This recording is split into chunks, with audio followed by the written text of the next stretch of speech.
প্রথমেই সবার কাছে ক্ষমা চেয়ে আজকের ভিডিওটা শুরু করছি। আসলে এইটা হলো পয়লা বৈশাখের দিনের ভিডিওটা দিতে আমার খুবই দেরি হয়ে গেল। আসলে তেমন কিছুই না, এডিট করতে বড্ড বিরক্ত লাগে, আর সেই জন্যই তো ভিডিওটা দিতে এত দেরি হয়ে যায়। তাহলে বেশি কথা না বলে আমি সকালে কি কি খাচ্ছি সেইটা তোমরা আগে দেখে নাও। আসলে পয়লা বৈশাখের দিন ছিল, তাই আমি বাড়িতে বলেছিলাম মাংস আনতে না, কারণ বছরের প্রথম দিনটা আমি একদমই মাংস খেয়ে শুরু করতে চাই না। আর সকালের খাওয়া দাওয়া সেরে আমি নিরুকে নিয়ে চলে গিয়েছিলাম পাপানকে আনতে। বছরের প্রথম দিন বলে কথা, আর পাপান আমাদের সাথে থাকবে না তা কখনো হতেই পারে না। বলে তো আগেই বলেছি, আমরা যদি পাপানের সাথে থাকি খুবই মজা হয়, আর পাপানও কিন্তু আমাদের সাথে থাকতে খুবই ভালোবাসে। বাইরে ছিল অতিরিক্ত রোদ, আর তারই মধ্যে আমি দেখো একটু চুল ছেড়ে নিয়েছি। বলে কি বলতো, বেশি কিছু না, চুল ছাড়লে মুখটা যেন একটু সুন্দর সুন্দর লাগে। তারপরেই দেখো হিরো কিন্তু বাড়িতে এন্ট্রি নিয়ে নিল। অনেক চেষ্টার ফলেও কিন্তু হিরো আমাদের জুতোটা খুলতেই পারলো না।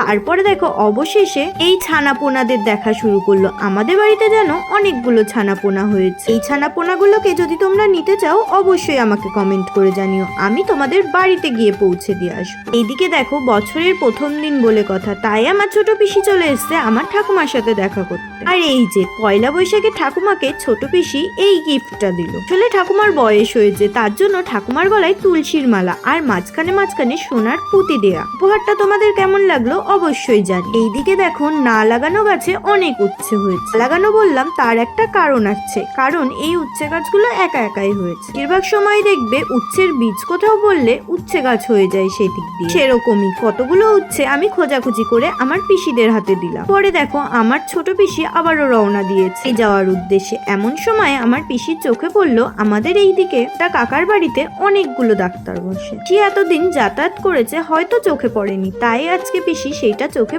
পড়তে লাগলো। পরেই দেখো আবারও হাঁটাহাঁটি শুরু করলো। আর পাপান এখন জেদ করেছে ও যাবে ও ছোট ঠাম্মির সাথে বগুলা। আমিও তেমন টাটা দিয়ে দিলাম, কিন্তু ছেলে দেখো সোজা চলে যাচ্ছে। তারপর ও ছোট ঠাম্মি ওকে ছেড়ে চলে গেল, আর ও দেখো দাঁড়িয়ে দাঁড়িয়ে দেখতেই থাক। দেখো পিসি আমার কত দূর চলে গেছে, তবুও ছেলে দেখো একভাবে দেখতেই রয়েছে। পরে আমি আমার দুষ্টু মিষ্টি ভাইপো পাপানকে নিয়ে বাড়ির দিকে রওনা দিলাম। আর বাড়ি গিয়েই বড্ড বেশি খিদে পেয়ে গেল। কিছু না বাপু, সকালের মেনুতে যা ছিল দুপুরের মেনুতে একটু আলাদা। দুপুরের মেনুতে এখন রয়েছে মুগ ডাল ভাত, আর এদিকে রয়েছে কাতলা মাছ। আবার মাছের লেজা খেতে খুবই ভালোবাসি, তাই আমার বড় পিসি আমাকে বেছে বেছে লেজাটাই দিয়েছে। দেখো সারাদিন ব্যস্ত থাকার ফলে আমি কিন্তু আমার মাকে দেখাতেই পারিনি। সন্ধ্যাবেলায় যেই ফ্রি না হয়েছি, আমার মা দেখো আমাকে কত আদর করতে শুরু করলো। তো একটা ভিডিও আমি কিন্তু মিউজিক গানের সাথে শেয়ার করেছি, অবশ্যই তোমরা দেখে নিয়েছো এতদিন। তারপরেই দেখো আমার বড় পিসামশাই আসলো।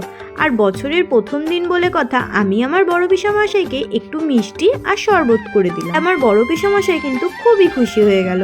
আসলে কিন্তু অল্পেতেই বেশি খুশি হয়ে যায় আমার বড় পিসামশাই। পরেই দেখো রাত হয়ে গেছে, আর আমি চলে গিয়েছিলাম চড়ক দেখতে। চড়ক দেখলে কিন্তু গা একদম কাটা দিয়ে ওঠে। আচ্ছা আমার মতন কি তোমাদেরও হয়? আপু অনেক রাত হয়ে গেছে, এই চড়ক দেখতে দেখতে নয় আজকের ভিডিওটা শেষ করি। আর আমার ভিডিওটা যদি তোমাদের ভালো লেগে থাকে অবশ্যই একটুখানি আমায় সাপোর্ট, কিন্তু কারোর কাছে লাইক কমেন্ট চাই না, কারণ আমি জানি আমার ভিডিওটা যদি তোমাদের ভালো লেগে থাকে অবশ্যই তোমরা লাইক